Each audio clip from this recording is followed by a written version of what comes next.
Oi pessoal, bem-vindos ao Bunker e hoje a gente vai falar um pouco sobre música clássica.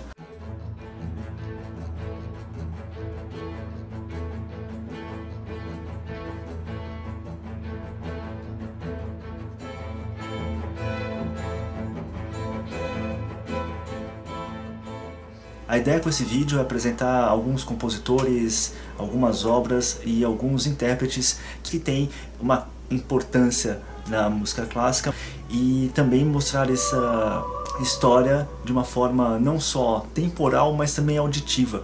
A ideia é que você, ao escutar essas obras que eu vou indicar aqui, você consiga ouvir a história literalmente. E o primeiro CD que eu quero indicar aqui é este aqui, Ano 1000, Uma Missa para o Fim dos Tempos, do grupo Anonymous 4. Este CD pode ser considerado não só uma obra musical, mas até uma obra arqueológica. Aqui talvez você tenha um dos exemplos mais puros das canções medievais e da música polifônica da Idade Média. O nosso próximo CD é do Guillaume de Mochot, o francês que talvez seja um dos primeiros nomes a surgir na história da música clássica de importância. E a grande obra do Guillaume de Mochot a indicar aqui é a Messe Notre Dame, onde, diferente do primeiro CD, do Anonymous 4, você já percebe aqui que a construção da música ela já não segue mais só uma linha reta, as vozes são mais soltas, elas começam a se complementar de uma forma mais livre e soar de uma forma mais livre. Não só isso, mas também com essa peça que o Guilherme de Mochot basicamente define o modo como a composição sacra vai ser construída daí em diante. O nosso próximo compositor é o Johannes Ockeghem. Ele é belga, não sei qual é a pronúncia correta disso aqui, então me perdoem. Com a sua peça Missa Sine Nomine, desse CDzinho aqui, Cathedral Sounds. O que é interessante nesse CD? Se vocês ouviram, e eu espero que vocês tenham ouvido, os compositores que eu indiquei anteriormente, você obviamente notou que ali você só tem voz na música, não existe instrumento musical. E aqui você tem um dos primeiros exemplos do uso de um instrumento musical numa composição, especialmente numa composição sacra, que é o órgão. Aliás, na primeira vez que eu escutei isso daqui, a impressão que eu tive foi que o Keith Emerson entrou no meio da missa, sentou no órgão e...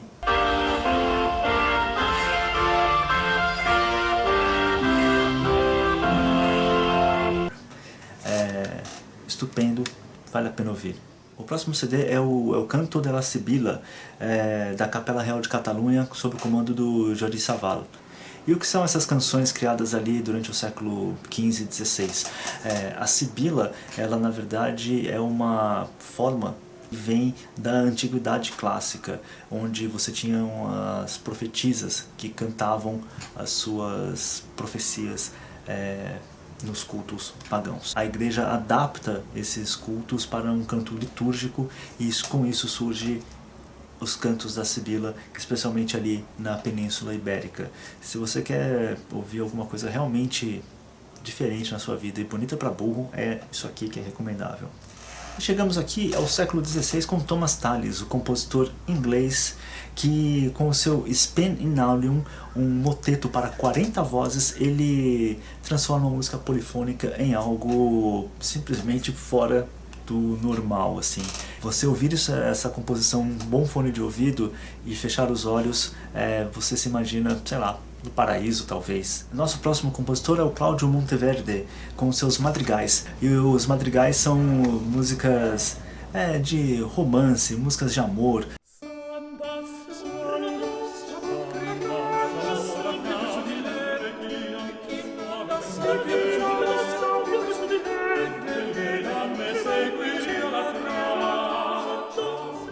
Da vida e da morte e das nossas coisas cotidianas.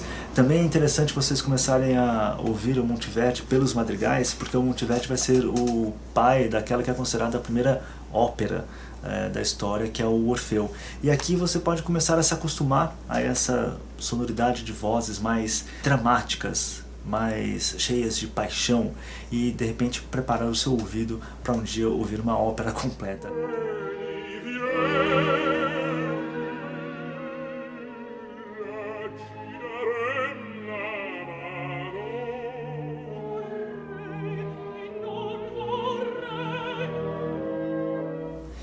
E obviamente não tem como falar de música clássica sem falar de Johann Sebastian Bach.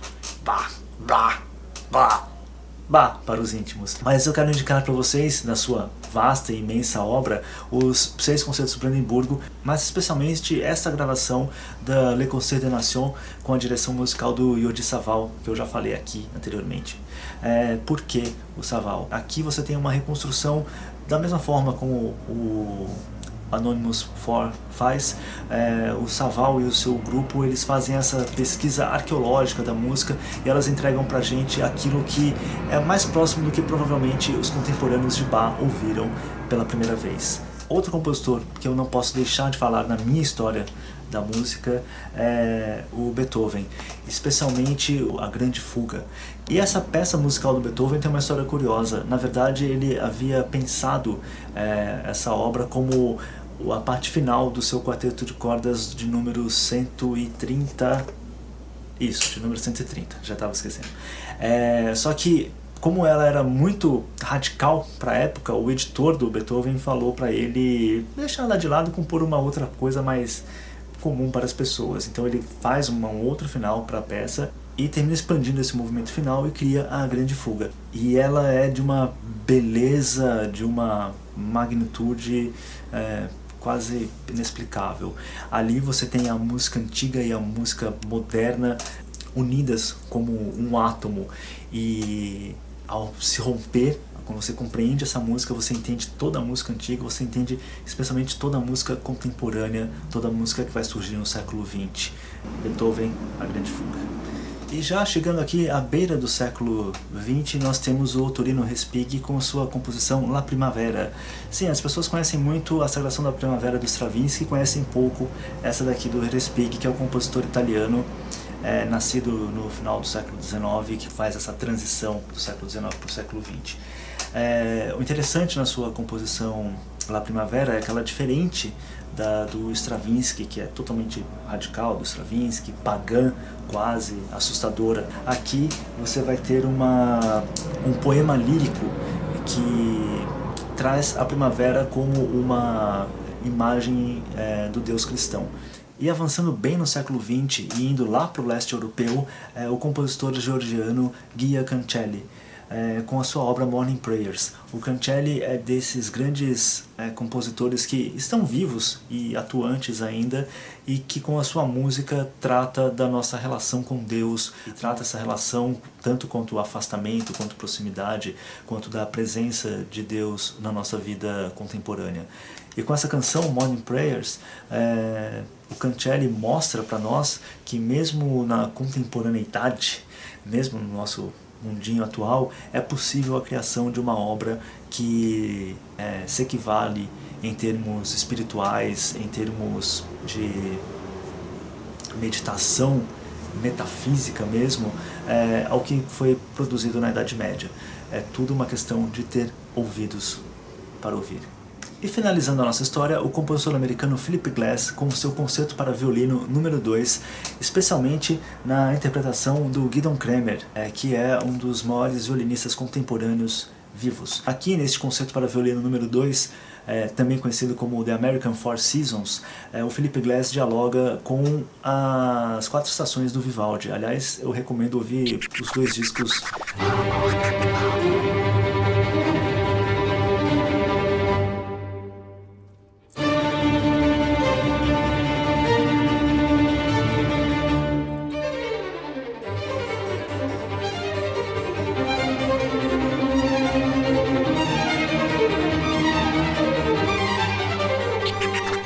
Para pegar aquilo que eles têm em comum ou não. É uma das últimas obras compostas pelo Philip Glass, mostra, como eu falo sempre, que há vida inteligente, há música boa para ser escutada por aí, pessoal. Basta apenas apertar alguns botões hoje em dia na internet. E olha, praticamente todos os artistas, composições e intérpretes que eu recomendei aqui, você encontra no YouTube, no Spotify e em vários outros serviços por aí.